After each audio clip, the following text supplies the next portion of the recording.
اعوذ باللہ السمیع العلیم من الشیطان الرجیم بسم اللہ الرحمن الرحیم رب اشرح لی صدری ویسر لی امری واحلل عقدۃ من لسانی ویفقہوا قولی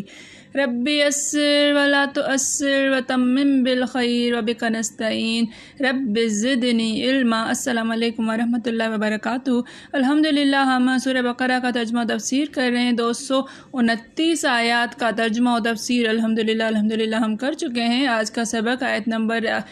230 سے دیکھیے۔ اعوذ باللہ من الشیطان الرجیم فإن طلقها فلا تحل له من بعد حتى تنكح زوجا غیرہ پس ان اگر طلاق دی ہا اس کو فلا پس لا نہیں تحل جائز ہے حلال ہے تو جائز نہیں ہے تو حلال نہیں ہے لہو لا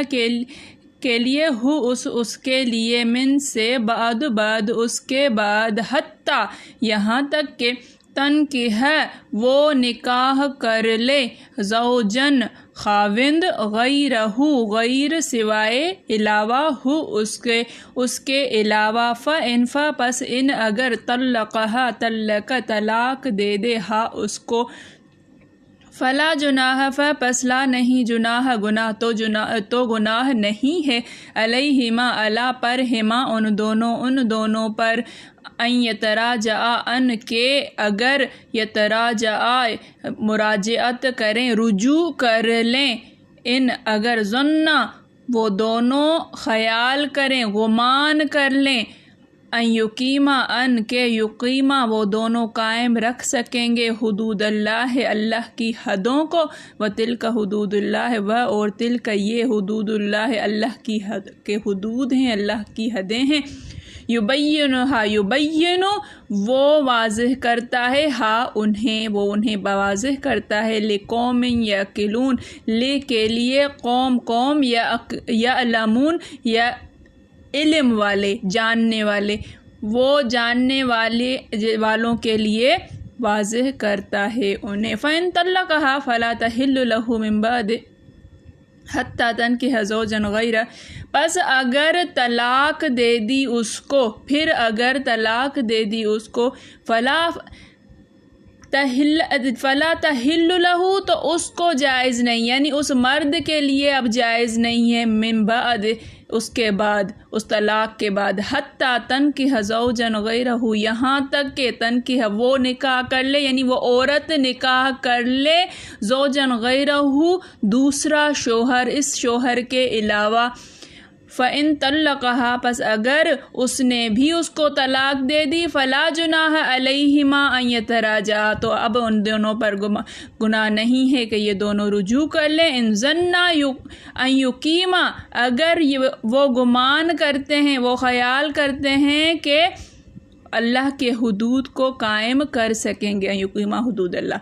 وتلک حدود اللہ اور یہ اللہ کی حدیں ہیں یبینھا وہ انہیں واضح کرتا ہے کس کے لیے لقومی یعلمون علم والی قوم کے لیے جاننے والوں کے لیے وہ اللہ واضح کرتا ہے۔ پھر اگر شوہر 2 طلاقوں کے بعد تیسری طلاق عورت کو دے تو اس کے بعد جب تک عورت کسی دوسرے شوہر سے نکاح نہ کر لے اس پہلے شوہر پر حلال نہ ہوگی۔ ہاں اگر دوسرا خاوند بھی طلاق دے اور عورت پہلا خاوند پھر ایک دوسرے کی طرف رجوع کر لیں تو ان پر کچھ گناہ نہیں بشرطے کہ دونوں یقین کریں کہ اللہ کی حدود کو قائم رکھ سکیں گے اور یہ اللہ کی حدیں ہیں ان کو وہ ان لوگوں کے لیے بیان فرماتا ہے جو دانش رکھتے ہیں عقل رکھتے ہیں علم رکھتے ہیں۔ دیکھیے کہ پیچھے بیان ہوا 2 طلاق مرتان کہ طلاق 2 مرتبہ یعنی رجوع کرنے کے حساب سے 2 مرتبہ ہے۔ تیسری طلاق بھی دے دی فإن طلقها اس کو طلاق دے دی اب تیسری طلاق بھی دے دی تو اب اس شوہر کے لیے حلال نہیں ہوگی جائز نہیں ہوگی یہ عورت اب یہ رجوع نہیں کر سکتا فلا تحل لہ من بعد حتی تنکح زوجا غیرہ، یہاں تک کہ وہ عورت اس شوہر کے علاوہ کسی اور سے شادی کر لے، کسی اور کو خاوند بنا لے، زوج بنا لے۔ پھر فَإِن طَلَّقَهَا فَلَا جُنَاحَ عَلَيْهِمَا، فَإِن طَلَّقَهَا، پس اگر وہ دوسرا شوہر اس کو طلاق دے دے،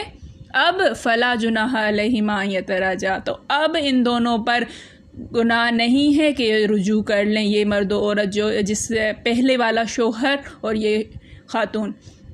یہ رجوع کر لیں، تب اب ان پر گناہ نہیں ہے۔ ان ظنا یقیما حدود اللہ، یہاں پر بھی کہ وہ گمان یہ رکھیں کہ وہ اللہ کی حدود کی پاسداری کریں گے، قائم کر سکیں گے۔ وَتِلْكَ حدود اللہ، اور یہ اللہ کی حدیں ہیں۔ اللہ تعالیٰ اپنے احکام کو واضح کرتا ہے، اپنی حدوں کو واضح کرتا ہے، کس کے لیے؟ جاننے والی قوم کے لیے۔ یہ بیان کس کے لیے کیا ہے؟ حلالہ کے بارے میں، کہ 3 طلاقوں کے بعد اب بیوی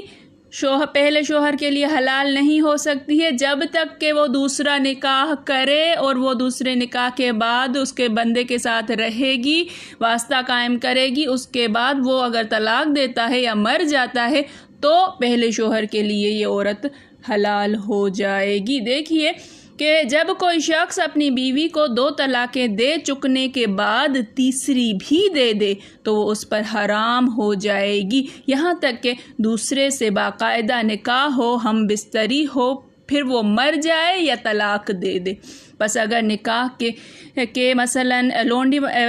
نکاح کے بغیر لونڈی بنا کر وطی بھی کر لے تو بھی اگلے خاوند کے لیے حلال نہیں ہوگی۔ اگر نکاح نہیں کیا ہے اور ایسے تعلق قائم کر کے آ گئی ہے تو پہلے شوہر کے لیے حلال نہیں ہوگی۔ اسی طرح گو نکاح باقاعدہ ہو لیکن اس دوسرے خاوند نے مجامعت نہ کی ہو تو بھی پہلے شوہر کے لیے حلال نہیں۔ مطلب یہ ہے کہ نکاح اور مجامعت یہ دونوں حلال ہونے کے لیے ضروری ہیں، پہلے شوہر پر حلال ہونے کے لیے ضروری ہیں۔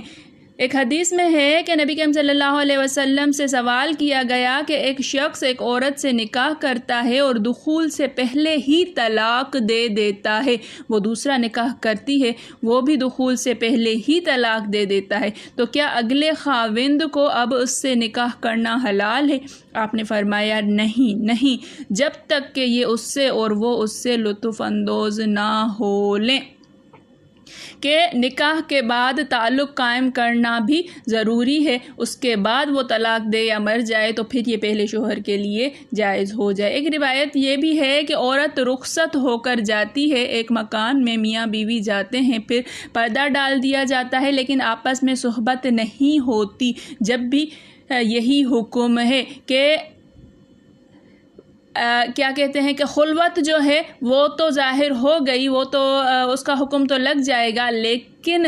یہ پہلے شوہر کے لیے پھر بھی حلال نہیں ہوگی۔ خود آپ کے زمانے میں ایسا واقعہ ہوا، آپ صلی اللہ علیہ وسلم سے پوچھا گیا مگر آپ نے پہلے یہ جو شاید حضرت مسیب والی جو ہے وہ ان سے پوچھا گیا تھا کہ نبی کریم صلی اللہ علیہ وسلم کے زمانے میں یہ بات ہوئی ہے اور پھر آپ سے اجازت لی گئی، پوچھا گیا اور آپ صلی اللہ علیہ وسلم نے اجازت نہیں دی ہے۔ ایک روایت میں ہے کہ حضرت رفاعہ قرظی کی بیوی صاحبہ تمیمہ بنت وہب کو جب انہوں نے آخری تیسری طلاق دے دی تو ان کا نکاح حضرت عبد الرحمن بن زبیر سے ہوا، لیکن یہ شکایت لے کر دربار رسالت مآب سے آئیں اور کہا وہ عورت کے مطلب کہ نہیں، مجھے اجازت ہو کہ میں اگلے خاوند کے گھر چلی جاؤں۔ آپ نے فرمایا یہ نہیں ہو سکتا جب تک کہ تمہاری کسی اور خاوند سے مجامعت نہ ہو۔ اس حدیث کی جو ہے وہ سندیں بہت زیادہ ہیں۔ مقصود یہی ہے کہ دوسرے خاوند سے یہ ہے کہ خود اسے رغبت ہو اور ہمیشہ بیوی بنا کر رکھنے کا خواہش مند ہو، اس نیت سے اس دوسرے بندے نے نکاح کیا ہو کہ وہ بیوی بنا کر رکھے گا۔ مقصود یہ نہیں ہے کہ وہ صرف حلال کرنے کے لیے خاوند جو ہے بن رہا ہے، شادی کر رہا ہے ایک رات گزارنے کے لیے تاکہ پہلے والے شوہر کے لیے حلال ہو جائیں۔ بہت سارے واقعات اگر آپ جو ہے وہ نظر گھمائیں تو آپ کو ملیں گے اس طرح کے کہ عورتیں دوسرا نکاح صرف اس وجہ سے کرتی ہیں حلالہ کی نیت سے کہ پہلے شوہر کے لیے حلال ہو جائیں، بس یہ حرام ہے۔ اس کے لیے نبی کریم صلی اللہ علیہ وآلہ وسلم نے باقاعدہ لعنت فرمائی ہے۔